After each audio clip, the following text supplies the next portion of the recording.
Se forcer à être doux rend dingue. Du 15 mai 2018. L'eunuque qui disait aimer les enfants.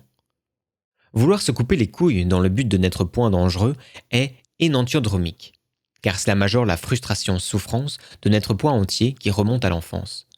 Il est préférable de se les vider, et pour cela, pour que la décharge soit totale, il faut apprendre à aimer. Et non pas à rester focalisé sur cette volonté éperdue de sauver son âme d'enfant étouffé en la projetant sur tous les enfants du monde. La prise de pouvoir passe bien souvent par une justification préalable. Que ce soit le pouvoir qu'on veut prendre sur les enfants, mais aussi celui qu'un adulte veut prendre sur un autre adulte. Ou le pouvoir qu'un enfant veut prendre sur un autre, adulte ou enfant. Car les enfants ont aussi des recherches de pouvoir. L'éducation bienveillante a le vent en poupe.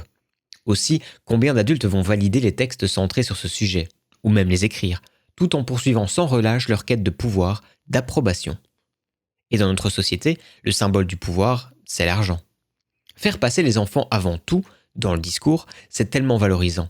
Et une douce vengeance, mais l'argent, ou son substitut direct, le statut, sera encore et toujours la mesure de la valeur de celui qui proclame unilatéralement sa bienveillance. On aura ainsi, on a, des bienveillants un peu partout. Mais sans que tous ces gens changent leur logiciel de base, leur épistémologie totale. Changement de type 1 et non de type 2. Un bourreau pourra être bienveillant, du moment que ce n'est pas un bourreau d'enfant. Un adepte de l'économie ultralibérale pourra l'être également, avec quelques adaptations dans l'exploitation qu'il fait de l'humain. Le changement véritable sera fait quand le sujet central ne sera plus l'enfant, mais l'humain. Quand l'humain est sacré, par extension, l'enfant l'est aussi.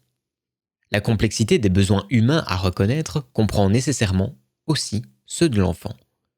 Alors que sacraliser l'enfant sans penser l'humain et ses propres responsabilités vis-à-vis de ses semblables, c'est se donner la possibilité de reporter sa mémoire traumatique hurlante sur encore et encore toujours ses semblables.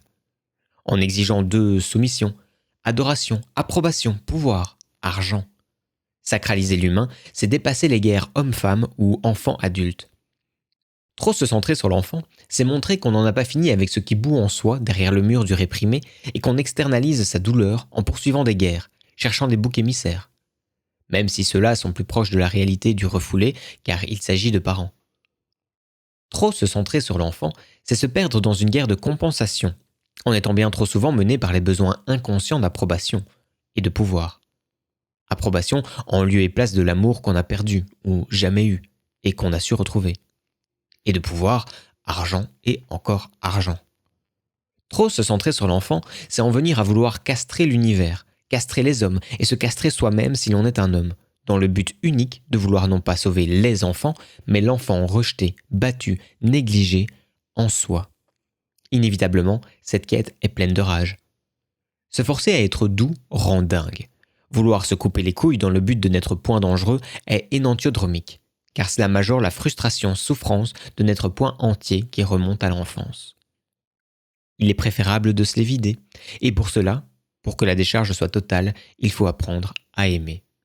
Et non pas à rester focalisé sur cette volonté éperdue de sauver son âme d'enfant déchiré, en la projetant sur tous les enfants du monde. La grille cybernétique est première. Après l'exploitation de l'enfance, il faut savoir revenir au relationnel, et se décentrer pour se voir soi-même dans le monde, et voir et vivre ses responsabilités à tous les niveaux de la vie. Apprenez à aimer. L'homme aimant est un homme relationnel, un humain cybernétique, complexe. Un système qui doit se concevoir comme tel. Pour aimer vraiment, il faut savoir se décentrer. Il faut savoir décaler sa pensée et interroger en premier lieu nos obsessions. Elles sont bien souvent, toujours, mariées à des tâches aveugles et des incohérences. Et des crimes maquillés de grande valeur. Qu'est-ce qui fait vraiment que toi, moi, n'avons pas appuyé sur la gâchette ? Qu'est-ce qui fait que toi, moi, oublions bien des fois où nous avons tiré ?